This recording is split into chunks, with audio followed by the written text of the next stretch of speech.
Thanks for tuning in to Takedown Breakdown. We are going to be breaking down UFC 235. So to start things off, what do you think about the card? It's a card. I think there's gonna be some Sure fights is. on it, and maybe we'll even see some blood. I don't know. It looks pretty good. Looks pretty awesome, actually. Yeah, I'm actually pretty excited by far of the cards that were recently. This is, I think, the best one. I would say like if I were going to give it a grade, I don't know, that's probably like B plus, A minus. I don't know. Yeah, I think there's a lot of names on it, and if you just take it for that, it's like definitely an A. But I also think that a lot of the matchups, at least from my perspective, are rather predictable, and I just feel like we're probably not going to walk away with a bunch of surprises or really any questions answered.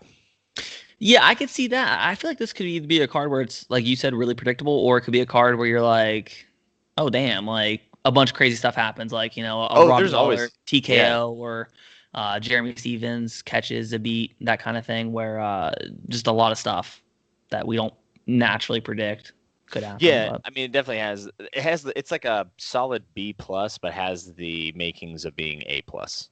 sure, sure. It kind of reminds me of the I can't remember the number 226, which was GSP and Bisbing. I don't know off the top of my head.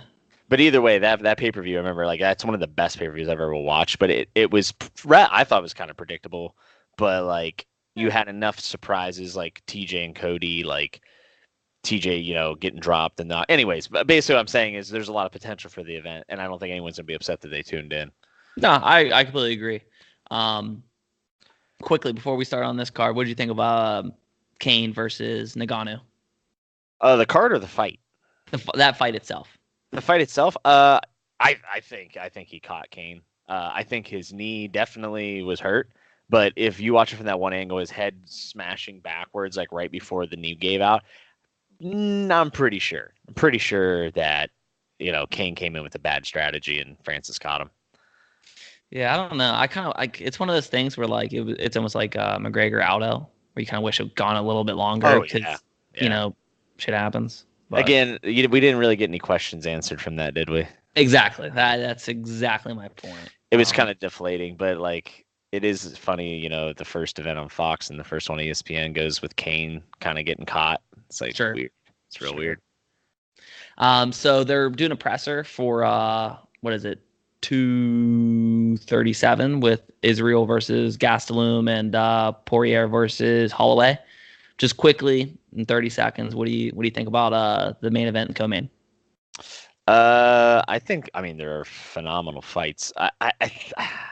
I know Poirier beat Holloway, but isn't it so weird that like I thought it was a weird choice. I thought it was weird too. I mean, it's pretty obvious Tony turned it down. At least that's what all the reports say, is that Tony said he didn't want to fight for the interim belt. So it makes sense now that they went with Dustin. But God, do you think you could have not just paid Nate Diaz to fight Holloway? Because let's be honest, that's about 3 times the sell. Exactly. It's just the idea with like how stacked 55 is. Like, don't get me wrong, huge Poirier's Poirier, great. great. But it just seemed like usually like you kind of see this stuff coming. You're like, okay, makes sense. But that one I was kind of shocked by. And then Israel Kelvin, I'm like, okay, it's cool. Kind of Poor Jacare. sure. I mean, I kind of saw this coming, but it's the idea of me being a degenerate gambler. The odds are like Israel's already a minus 240 favorite. I actually think Gaslam wins that fight. I don't know. I was just pretty shocked by that. But anywho, so for 235, we'll just break down a few of the fights we see as being a little bit bigger, maybe a little bit better.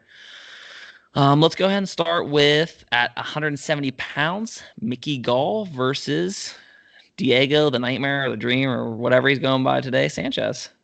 Well,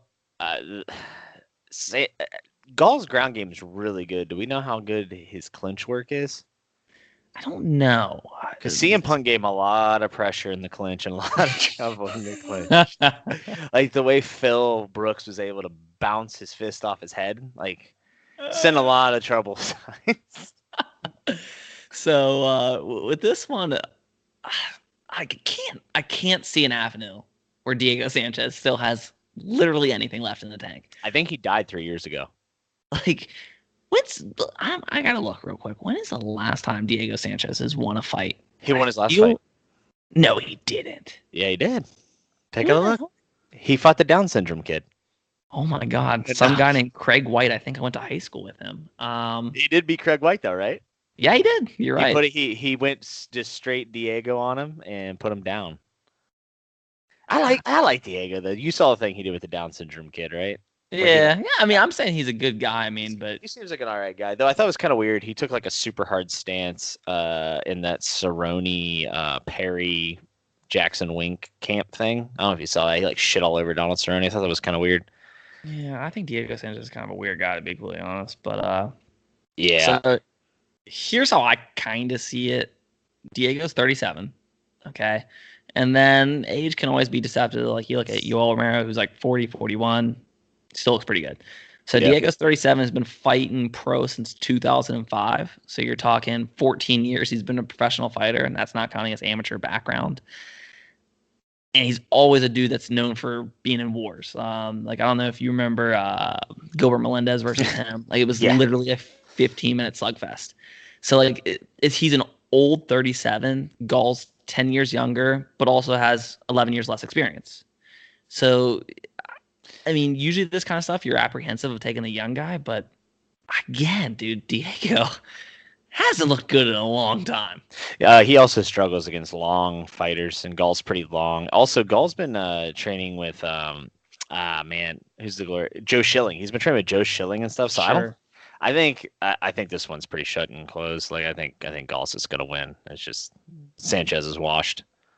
So I agree with you here, but what's weird is the odds are kind of starting to go where Mickey Gall opened up as a minus 210 favorite and went all the way to minus 340. And now those odds are down to minus 270. So there's money coming in on, for whatever reason, on Diego Sanchez. Uh, Yeah, I'm flabbergasted. I would definitely take Gall. And So money. Diego opened at plus 170, went all the way up to plus 270. Now he's down to plus 210. Yeah, it'll probably be where it settles. Yeah. Yeah, I mean, it makes sense. People know his name. People don't really think about Mickey Gall, besides the hardcores. Sure. So yeah, but I think that one's pretty easy. I think it's a good showing for Gall, and then it puts him back into the mainstream limelight a little bit. Sure, I agree. Let's do the next fight: Jeremy Stephens versus Zabit. Is it Zabit? Zabit. And even if it's not, it just sounds better. So yeah. Fuck it. And I'm not even gonna give it a try to say his last name. Nah, don't. Zabit Ben Shapiro or some shit. Yeah. So what do you think? Dude, I don't know. This is a crazy one. Who's the favorite on who has the line? All right. So what would you guess? I would guess. I think based on how I see people talking about the fight that Stephens is probably an underdog, but I would imagine that Stephens would be the favorite. Okay, so if you were betting, you would think Stephens is the favorite? Yeah, probably. I mean, he just lost to Aldo, and I mean, he touched Aldo up a little bit. He lost clearly, but I don't know. Stephens just had so many more high-profile fights. He hits like a tank. Sure. He has highlight reels. He's plus 195. Yeah, I mean that's not. I don't think that's terribly shocking. Zabit has the hype train behind him too. Sure. Yeah. I think the only problem is Zabit gets hit a lot. I don't know, dude. Like Jeremy Stephens, his fight versus Dennis Bermudez is the ultimate Jeremy Stephens fight, where he got, I don't want to say owned, but he got controlled for 10 minutes. Okay, first and second round, clearly 10-9s Bermudez, and then he hits him with a flying knee, and it's over. Jeremy Stephens has power from when the bell rings to the closing bell. You're never safe. So he's just that dude where like you'd never know what's gonna happen. Like I would take Zabit. Like that's who I would prefer and who I think will win. But Jeremy Stephens, he's always difficult to bet against. Yeah, and I just think that Zabit, like, even though he's long and he uses his range very effectively, whenever he wants to do, what he does best, he likes to get close. He likes to wrestle, and I just feel like that's like super dangerous game to play. Though I'm still gonna take Zabit. I think he's the real deal, Holyfield. Sure. Again, to go back to the how much pro experience somebody has. Steven's been a pro since 2005. So Yeah. like I don't know how much that plays a factor into it, but I don't know. He I think also that's talked about how he felt like recently he felt like he wanted to commit suicide because of was his weird. loss. Yeah, I mean, and that's just probably part of, sports and how people handle their losses and whatnot. But it puts a lot of pressure on yourself, to Sure. put you back in the W column. And I think Zabit is just very mechanical in his approach. And I don't know. I legitimately think Zabit's like world class. Like I think he could be in the top 10 pound for pound fighters in the next year or two. So Yeah. I think if Zabit wins this, man, I wanted Zabit versus Aldo. Could you That'd be imagine? sick. Could you imagine? That's such a good fight. Such a good fight. Zabit opened at -210. He went pretty much, it stayed the same, and it's kind of dipped down to -250.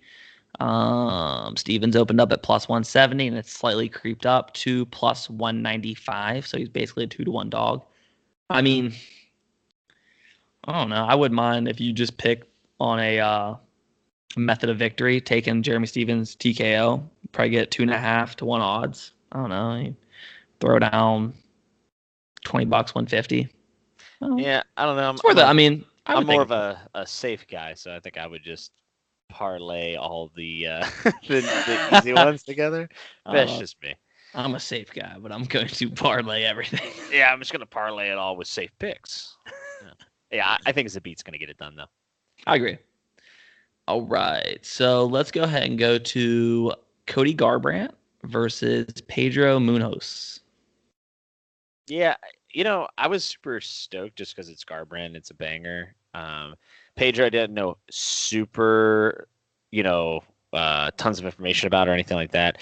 But watching his highlights and whatnot, and like combing through his record, I don't think this is as good of as a fight as I thought it was, honestly. What do you mean? I kind of just see Cody being able to handle everything that Munoz can do. I hope I'm saying his name right, by the way. But I just think Pedro isn't going to be able to give Cody anything he can't handle, and I think Cody could light him up on the feet. So, and I'm basing that loosely off watching highlights from Pedro and then combing through his record. So I could be completely out of left field with this. Like I definitely think Munoz has a chance on the ground, but Cody's a phenomenal wrestler too. I I think that's where I'm at. Just the idea of on their feet, unless something slips through, something crazy, which I don't necessarily see. And I mean, I'm saying this about Cody, who's the guy who just got knocked out twice. But I kind of see him being at least the same, technically sound wise, with dynamite in his hands. I don't think he's going to get him down. Cody's an absolute freak of an athlete. Yeah. So then you're talking about a boxing match. It's tough for me to imagine Cody losing that unless he just gets clipped, which is completely possible. We remember the first time when we watched Dillashaw and Cody. Cody was winning on the feet, and I remember you looked at me literally like a minute before the knockout, and you're like, dude, Cody is just like he is sitting in and just throwing, and he might not get knocked out this fight, but if he keeps swinging like that, he's gonna get caught. And literally like a minute later, he got caught by just planting his feet and throwing. That just dude throws bombs, fireballs, and you knew eventually something was going to slip through. So that's the thing. But if you look at his fights beforehand, it was a lot more, cerebral. Where it was very like, Look at Dominic. Yeah, sure. It was, you know what I mean. He had a game plan. He stuck to it, and I don't know if it's the emotions of him hating TJ or what. Yeah, but it just got to get wasn't back a good to it. look. Well, he's got to get back to fighting cerebral. You're right. But another thing is like sometimes whenever I feel as if I don't know this for a fact, I'm not a goddamn sports psychologist, but I feel like whenever the emotion is out of a fight after it's been there, it can sometimes be hard to get up for that event. You know what I mean? Okay. Like for instance, like, and this is a loose, relation, but whenever I did pro wrestling, if I had like a huge storyline that I was blowing off and there was a bunch of emotion in the match and I knew everyone was going to really care about the, the finish or certain moments that we had in the match. And then, the next week you go and you wrestle your typical opener for, some other show or even the same company, but it doesn't have that build up behind it. Sometimes you come out a little flat. You phone it in, sure. I mean, I think maybe not even phone it in, but you just can't get yourself going. Like, you want to do it, but whenever there's not that huge emotional payoff that you're hoping for, Obviously, Cody didn't get that. But that again, that's all speculation. I actually think this one is just the UFC giving Garbrandt a respectable opponent that they think he can beat, so he can get back into the limelight. I completely agree, which makes sense from a business aspect. It makes Yeah. sense for Moonhost to think that, hey, maybe I can clip him, take him out. It makes sense for Garbrandt going, technically, I'm better than this guy, unless Garbrandt versus Moraes is a good way to keep Moraes busy. Yeah, but if you're Moraes, I don't take that fight just because dude's earned a title shot. Like, without Oh doubt. yeah, so is Jacare. So you Yeah, know what I mean? They're gonna sure. run back Cejudo Dillashaw, I think. So Moraes isn't gonna have it. They might even do an interim belt. Fuck Which it. that would be very UFC. Fuck it, why not? They don't mean anything anyways. So Sure. Um, so just kind of how we talked a little bit about age with Diego. So Garbrandt's 27, Munoz is 32, so he's 5 years older. But they've been fighting the same amount of time. Like Cody started yeah. amateur MMA in 2009. That's And the problem with 10 years Cody, ago. so Cody has 2 official losses in his professional career, and I believe 1 in his amateur. All 3 of his losses have been vicious knockouts. Yeah.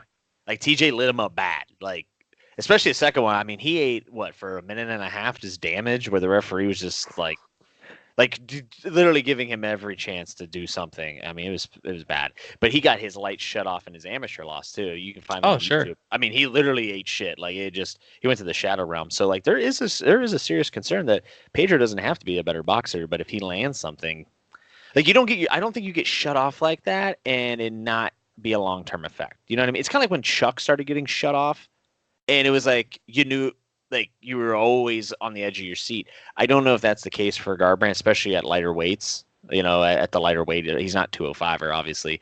I'm curious to see that. I mean, Garbrandt might look amazing all the way through round 1, come out round 2, get caught with a little check hook and be on his ass, which would be Yeah, a shame.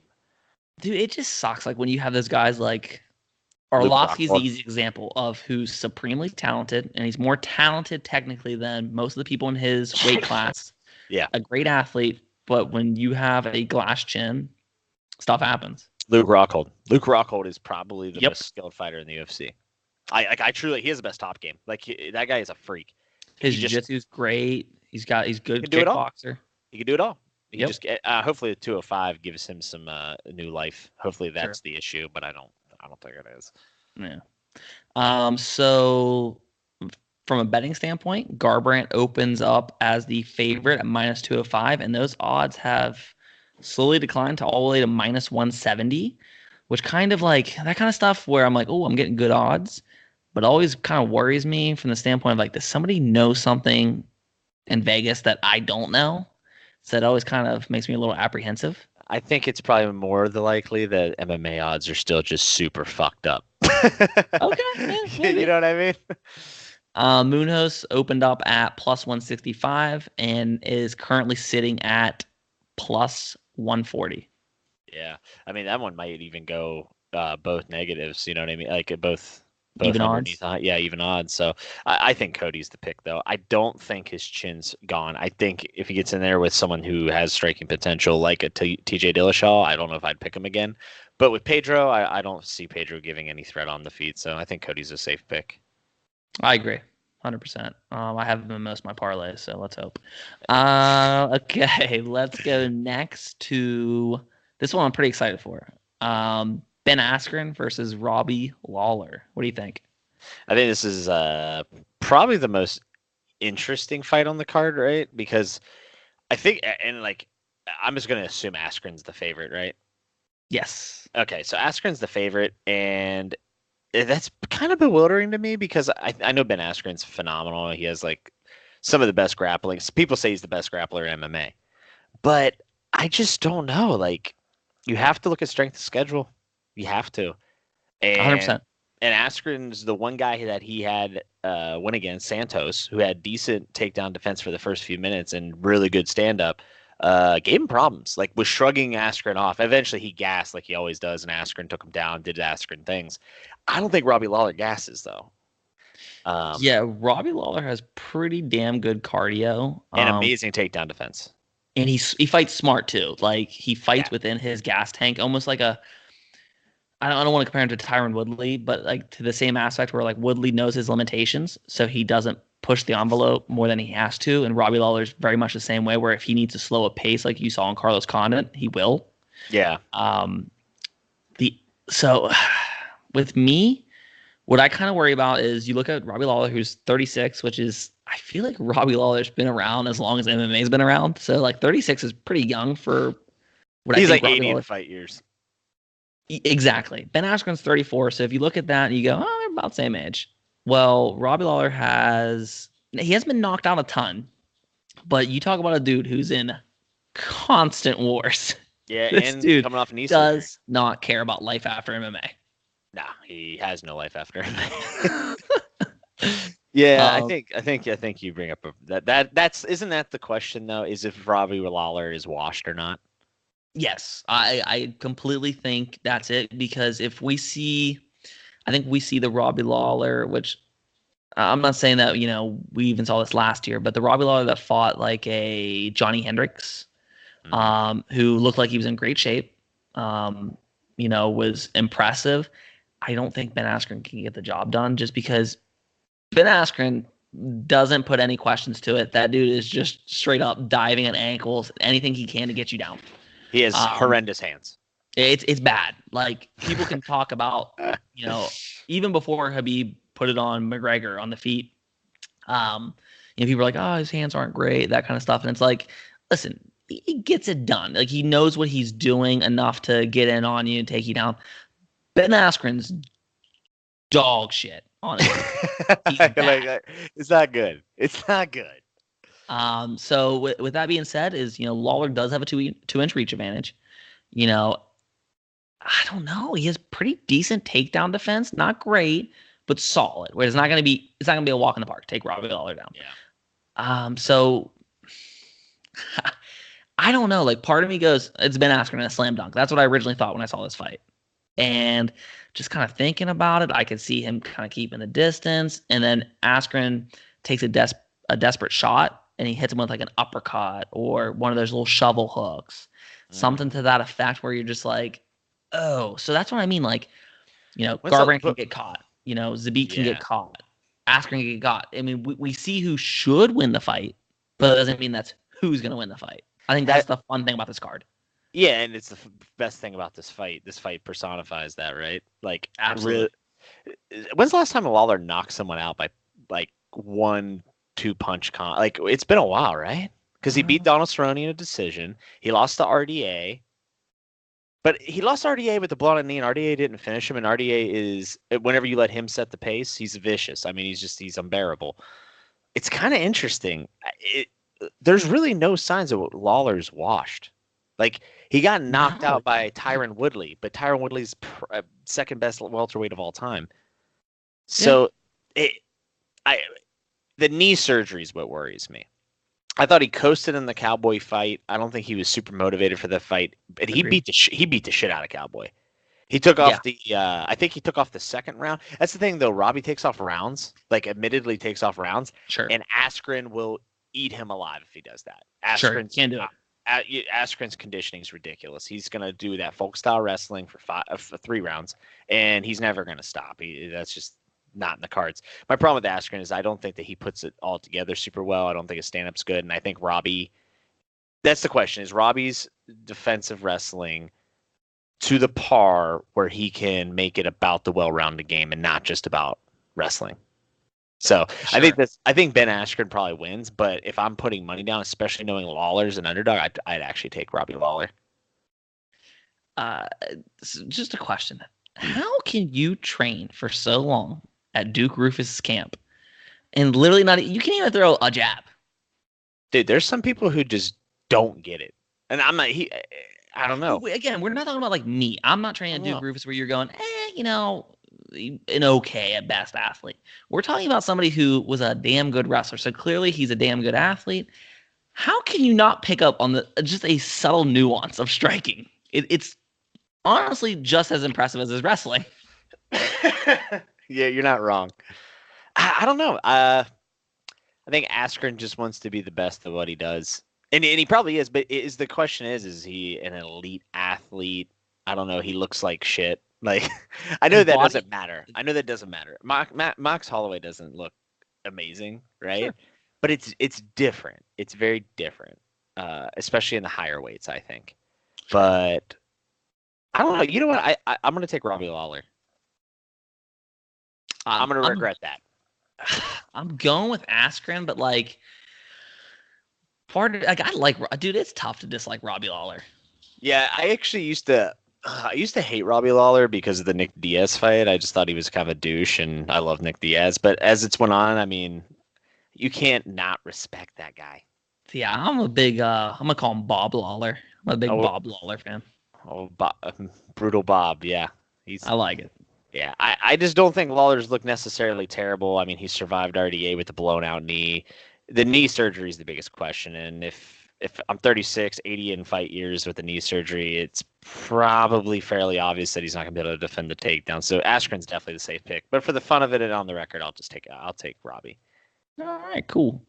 So Ben Askren opened at minus 315, went all the way down to minus 325, and he's currently sitting at minus 285. Okay, so he's a pretty big favorite. Yeah, it's wild. Um, I know Robbie Lawler opened at I'm sorry, plus 245, and now he's sitting at plus 225. Let me look up real quick. What's Robbie Lawler by knockout? I mean, that's how he has to win, right? You know what? I could see him Uh, outpointing him on the feet, I guess. Dude, I could see it. I really could. So if you think Robbie Lawler is going to get the KO, you're looking at plus 375. If you think Robbie Lawler wins a decision, you're looking at plus 750. And for I mean, everybody at home that doesn't I take the know, decision. plus 750 means bet 100, you win $750. Yeah, I mean, why wouldn't you just make that bet? I don't know. I mean, I might take a flyer on it. Just why not? Bet 10 bucks, 175. I don't know. Why not? Why not? You can pay Uh, for your other parlays. Dude, I got so much money. I think I have like $150 on this card already, and it's not even, Damn. it's not even fight time. Jesus. All right. So that brings us to our co-main, which is probably the best fight on the card. Like, from an aspect of the actual deserving contender. I know people are talking about Colby Covington, which whatever. I think they're much of the same. Yeah. Him and Usman, but deserving.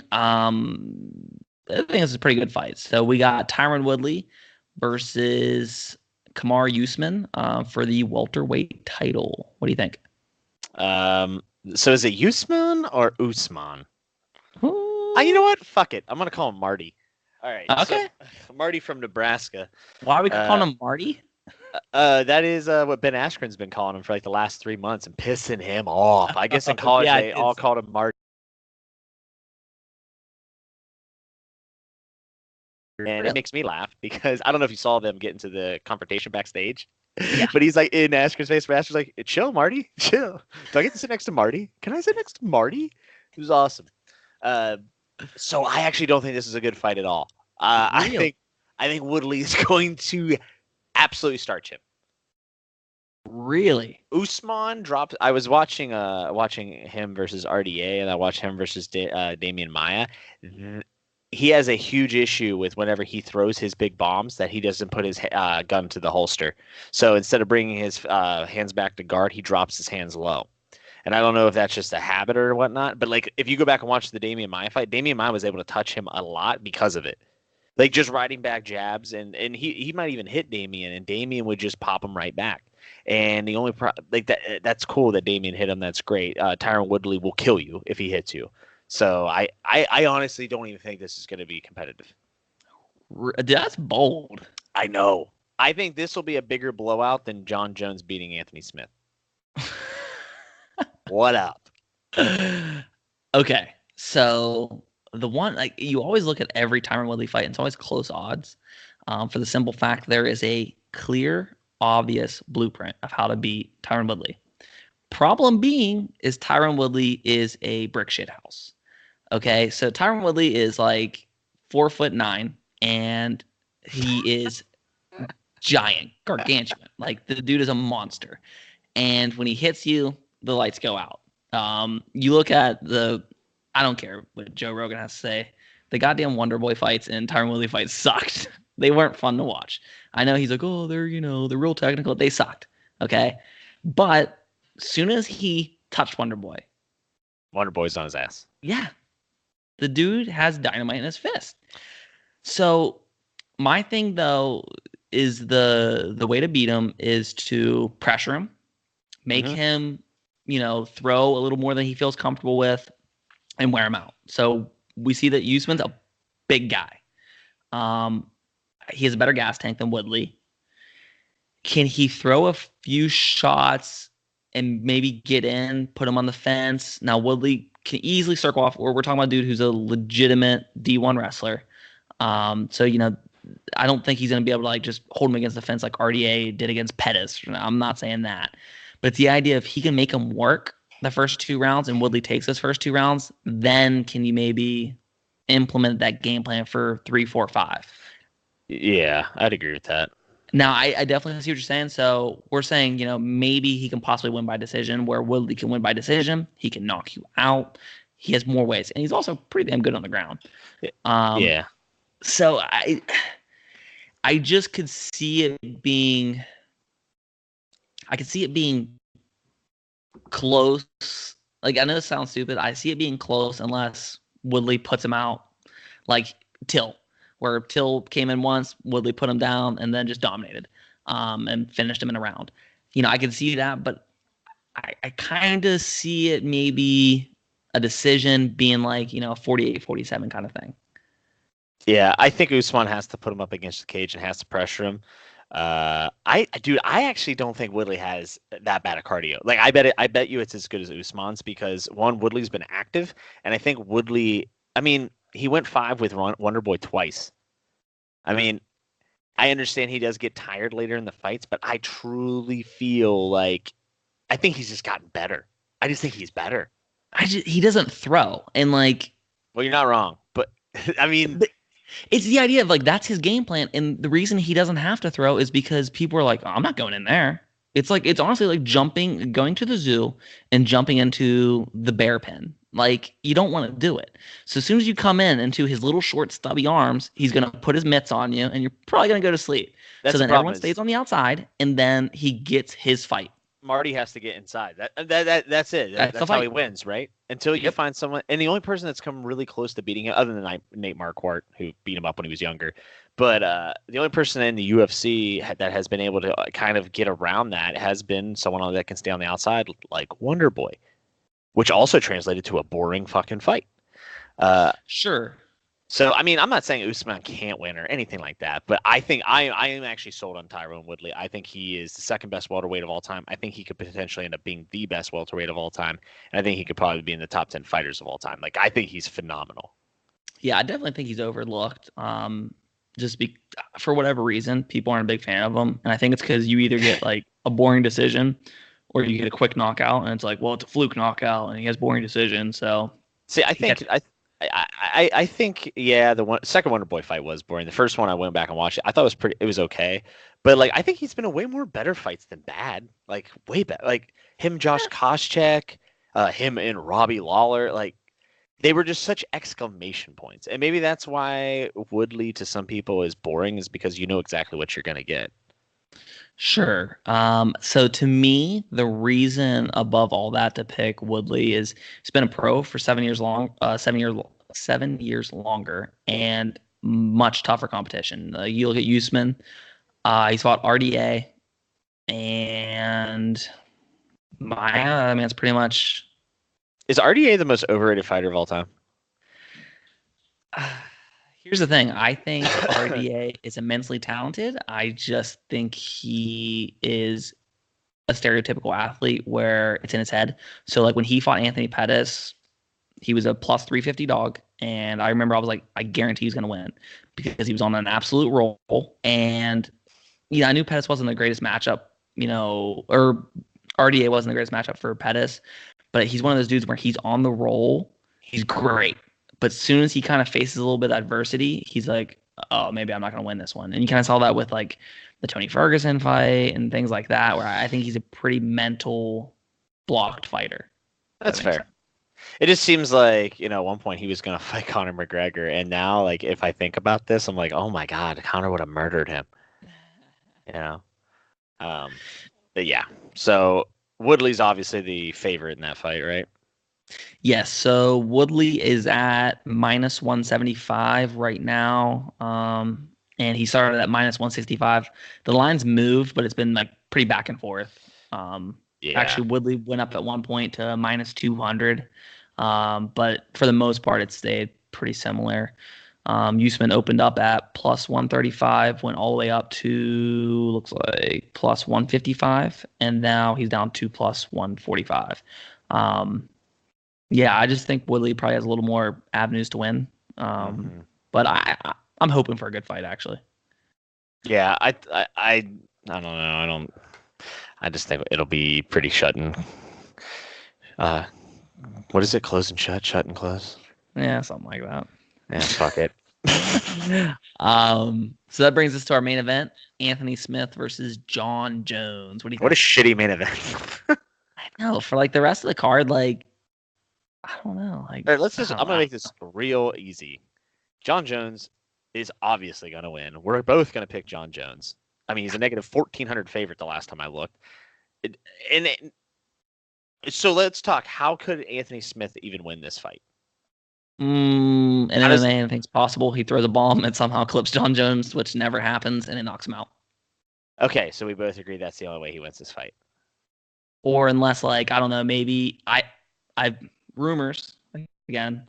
I heard Dana White might make this a handicap match, so that's just another thing that's floating around. Dave Meltzer's tweeting it, Ariel Helwani's tweeting it, so just check it out. All right, so for the sake of entertainment and making this interesting, because who wants to hear somebody just say this? So this here we go. I'm gonna cook up a narrative here because I've been thinking about it. I think that John Jones looked really average against Gus. And it's not because I don't think John Jones was amazing. I think Gus looked like a piece of shit in that fight. Like, I thought Gus looked worse than John Jones looked good. And whether it's the twin groin or the fact that Gus doesn't fight ever and complains about everything, I'm not a big Gus fan. Pretty obvious. I love Gus. Not a fan. I don't know. The dude hadn't fought like John Jones fought more recently than him. Jesus Christ. Yeah. So there's two big factors here. John Jones, obviously, even though he just had a fight, I wouldn't consider him active right now. This is the second fight. Honestly, it looked like an exhibition fight against Gus. It was terrible. Anthony Smith has been active. So that is a +1 for Anthony Smith. I do think that John Jones' hands aren't that great. I think that's the biggest weakness in all of his game. I think it's definitely the fact that his just pure boxing isn't the best. He likes to be in kick range, not punch range. Gus couldn't make that happen. He did in the first fight and gave John Jones a lot of trouble. I think Anthony Smith excels when it's in boxing range. His kicks are meh.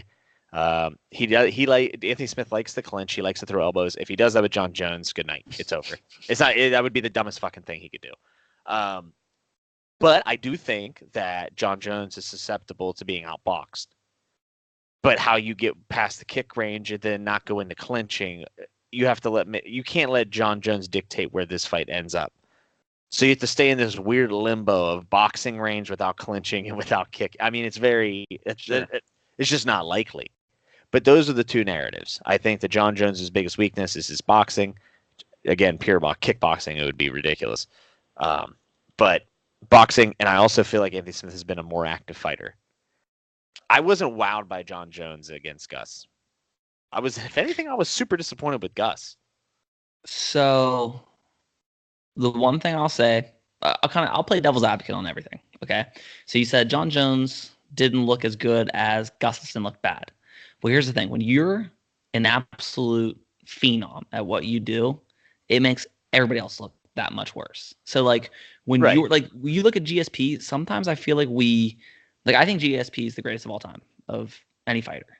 Now, for the simple fact of he absolutely made his opponents look like crap. And at a certain point, you're like, oh, maybe Koscheck wasn't as good, as we thought. Or, maybe this person was overrated, or maybe this person was overrated, or maybe just GSP's that damn good. Yeah, for sure. So I think it's that same thing where I think Gus is amazing, but I think John Jones is a wizard. Then we talk about, so John Jones, of course, hasn't been fighting too often because he's an idiot. With that being said, is all I hear is he works on his boxing. That's it. All he does is work on his boxing, and I think Anthony Smith's boxing might be slightly better, but John Jones is so much better at everything else that it just doesn't matter. I mean, honestly, John Jones is an absolute unicorn. This dude is ridiculous. So just let's start here. John Jones went pro. Okay. 9 months after turning pro, he beat Stephan Bonner. Now, I'm not saying Stephan Bonner's the greatest, but he was pro for 9 months and he beat a legit dude. We're not talking about some Joe Blow on a UFC card. He beat Stephan Bonner. In that span of 9 months, he had 8 professional fights. No. Yeah. I mean, this dude's a savage. I mean, he's 31 still. If you take out all the bullshit and there had never been any PED substances or anything, he would be the greatest of all time without even questioning. Exactly. It's honestly exactly what it is John Jones will be what Michael Jordan is to the NBA. As soon as someone goes, hey, LeBron James, I'm like, shut your mouth. This conversation's over. If John Jones never got popped for steroids and all that kind of stuff, if someone was like, well, what do we... No, shut up. Like, not only he wins all the time, he absolutely annihilates everybody. Yeah. Like, it honestly looks like if I were going to fight 4th graders. You know, I look pretty impressive. That's what he fights like. I mean, I think his biggest test was, Gus in the first one, which I thought he won. Close. Yeah. Well, I think I will say this. He finished DC in the second fight, but I actually thought DC was doing really well. I mean, he's one of the only people that's ever gotten a round off John. You know what I mean? So I know DC got finished, so James, shut the fuck up. But I thought DC's boxing was excellent in that fight, and DC can fight in that clinch range. And then Jones had to excel in the kick game, and he did. Yeah, I mean, and then there it is. That's the thing. He could beat you anywhere. I think the only place that if somehow you can nullify the kicks and the clinch, keep it in boxing range, you have a shot. I think also this is a big thing. I don't think that John Jones is a fast starter, especially now that he's a little bit older. He's not old by any means, but he is a little bit older, a little bit more cerebral. He said that he would like to extend his career by going more with like a Daniel Cormier approach or a GSP approach and utilizing his wrestling more. He's actually said that in interviews. So I'm curious to see if maybe Anthony Smith can come out and put the pressure on him early. Also, Anthony Smith has a dog shit gas tank. So Anthony Smith has to get this done within one. If he doesn't get it done with one, he might have a lucky chance in 2. But like his best window to win this fight, I think, is in the first 3 minutes. So I would love to see him come out guns blazing. And I'm not even... I like Anthony Smith. Seems like a swell fella. But here's the thing. If John Jones fought the first round with his hands tied behind his back, I'd still bet on John Jones. Again, I'm just trying to make a narrative here. I'm just trying to make this a little bit entertaining. No, like that's the thing. Like that's how good John Jones is, and that's how meh the 205 division is. Yeah, 205 division's fucking terrible. Santos looks pretty good. I would love to see Rockhold have a resurgence because I think Rockhold with a chin against John Jones. Jesus Christ! Just give me Yoel Romero versus John Jones at 205. I think that'd be boring. God, I love Yoel Romero. I think Yoel Romero would just eat kicks and knees and eventually die. Yoel Romero is the freakiest athlete I've ever seen. Yeah, and he does it all for gay Jesus. So that's a cool thing. Couldn't like a UFC fighter less. Gay Jesus. He's the worst. I wish Bisping would have boxed them up. So these are really razor thin odds. John Jones started off at minus 500 and a little bit of money went in on him and he crapped all the way up to minus 1400. Is this the widest odds ever? No. Okay. There's been a lot of for UFC stuff, it's probably pretty close, but a lot of Rousey stuff, she was minus 1200 at the end of the fight. Because right now John Jones sits at minus 850. Okay. So some people are basically just taking a flyer on Anthony Smith. And maybe John Jones is coked out of his mind. I don't know. Anthony Smith opened up at plus 350 and went all the way up to plus 750 and is now sitting at plus 525. All right. So if Anthony Smith pulls this off, is this the biggest upset in history, dethroning Matt Serra, knocking out GSP? I say it is. Oh man. I say it I is. would say no for the simple fact of like anything can happen in MMA. He's gonna throw, maybe he throws a fastball, somehow hits John Jones, puts him out. Matt, like GSP was the like he fought so intelligently and so smart and like never put himself in the chance of getting danger. And Matt Serra is so fat that I have no clue. Like to this day, I'll rewatch that fight and I'll be like, nah, I think GSP wins this one. And somehow Well, Matt Serra still clips him.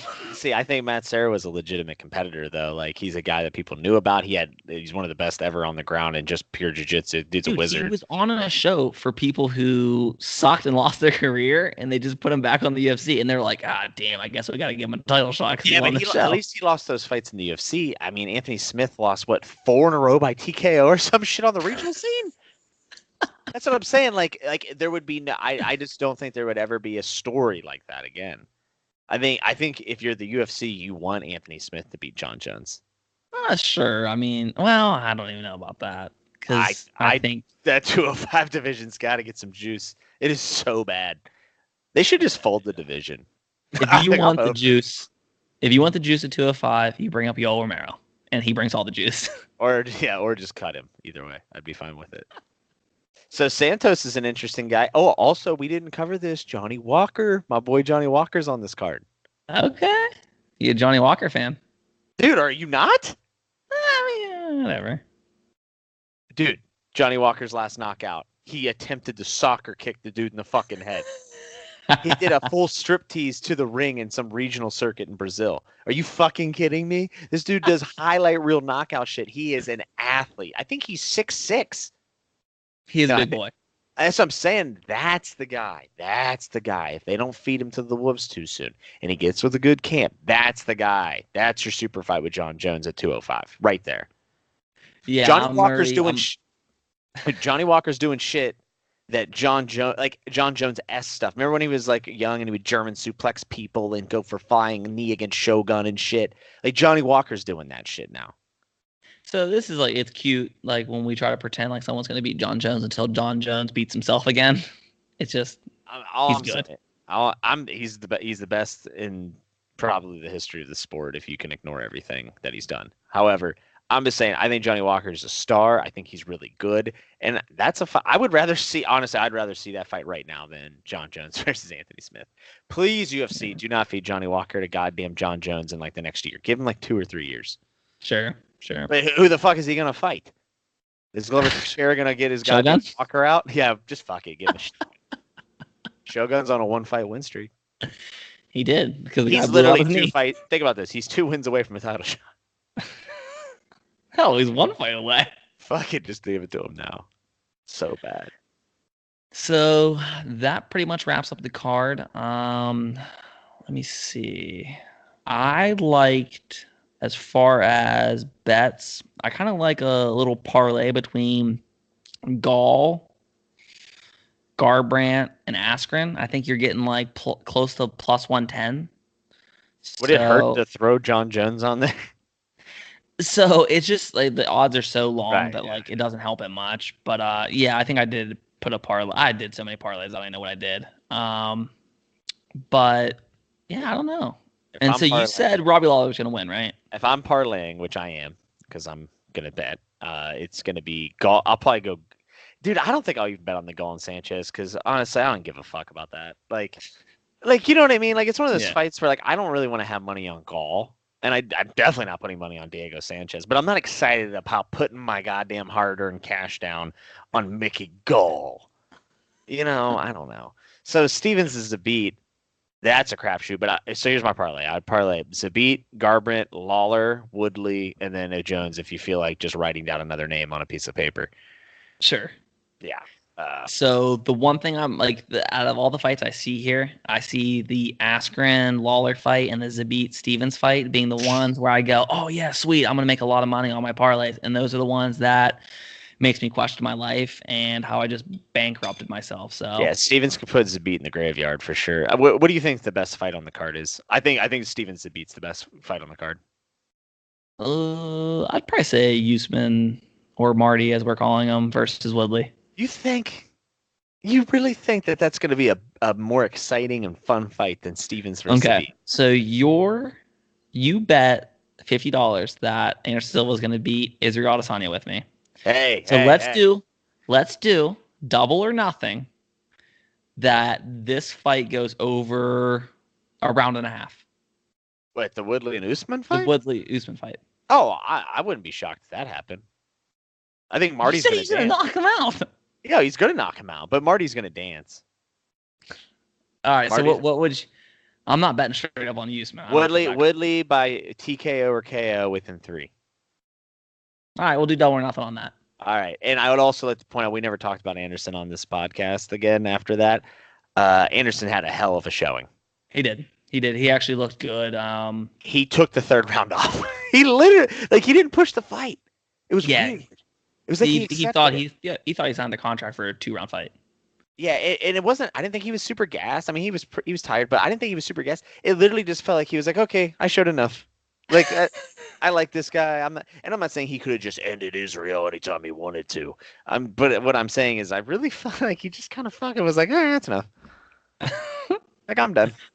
Yeah, I was honestly like how you said with the Jones Gustafsson fight. I was kind of more disappointed in Adesanya than I was impressed with Silva. See, I'm I the was opposite. impressed with Silva, I but like was super impressed with Silva, man. I thought he looked really good. I just thought Adesanya was gonna. I don't know. I don't even want to think it was the respect thing. I think just Silva looked really good, but I just thought Adesanya was gonna kind of throw a little more volume. I think he was a little cautious. He thought he might get countered up on, which And he did. yeah. Yeah. I mean, he definitely he ate some big shots. At one point, I thought he hurt Israel in the 2nd round. I really thought he hurt him. And then he didn't follow up for whatever reason. But yeah, I don't know. That was a fun fight. He has another fight coming up, 237, Anderson Silva versus I can't remember his name. He's a guy that's fought at heavyweight, light heavyweight, and now middleweight. He starched David Branch in his last fight. It's a scary fight for Silva. He's not going to respect Silva. He's going to walk up to him and try to smash him in the face. Please, MMA gods, let Anderson win the fight and retire, for God's sakes. Yeah, I don't remember who he's fighting. I I remember can't remember the guy's name, but that guy is a bad motherfucker. He looks really good. He's training with top guys. I think he might destroy Anderson. I'm terrified. I'm scared. But I also think Anderson can go into the Matrix. I think he proved that with Israel. So. Alrighty, sir. Well, I think that pretty much wraps up our show. Do you have any closing thoughts? No, not really. I just want to see if Askren's for real. But that when I opened up, I said that I don't think we're going to have a lot of questions that are answered. And what I meant by that was I don't think this fight does anything for Woodley's legacy. This doesn't do anything for John Jones' legacy. And if Askren beats Lawler, I'm going to be saying, okay, well, Lawler is washed and his knee, he just had surgery. So I just don't feel like we're getting a lot of answers out of this card. Cody Garbrandt's facing a grappler. I mean, the biggest story of this card, in my opinion, is Stevens versus Zabit, especially with Max Holloway moving up. I mean, I don't know if Max is going to go back down to 145. I would assume he would, but that division's already stacked. If he leaves, it's wide open, and then you got Stevens, who's been on the cusp of a title shot so many times, and then Zabit, who seems like a phenom. I mean, that is your story for this card. I agree with you. 100%. Other stories could develop. Other stories could. Usman might finish Woodley, or Smith might bring a gun in the octagon and shoot John Jones in the head and win somehow. Probably not, but that's the real question. Like Askren Lawler's probably the second most interesting fight in the card, but I still don't think it gives me any answers. And if Robbie beats Askren, is Askren really just a can smasher? That's Sure. the questions, and none of them really get answered. So I'm very excited. Don't get me wrong. I think it's a possibility. It'll probably be the best card of the year. It'll be hard to top this. Well, I mean, it's only March 2nd. So. Yeah, but honestly, could you think of a couple fights that are realistic to happen the next few months that could compare to this? Like Lesnar DC would have to be the headliner. Jones versus Stipe? I'm just trying to think of big fights, Well, Habib's coming back later this year. Connor comes back. You can see maybe a Connor Nate 3 or Connor versus Ferguson or Ferguson versus Habib. I don't know. I'm almost sold on the fact that we'll never see Nate Diaz fight again. I don't think we'll ever see Nick Diaz, but I think we'll see Nate Diaz again. I think he's got one more payday in him. I hope so.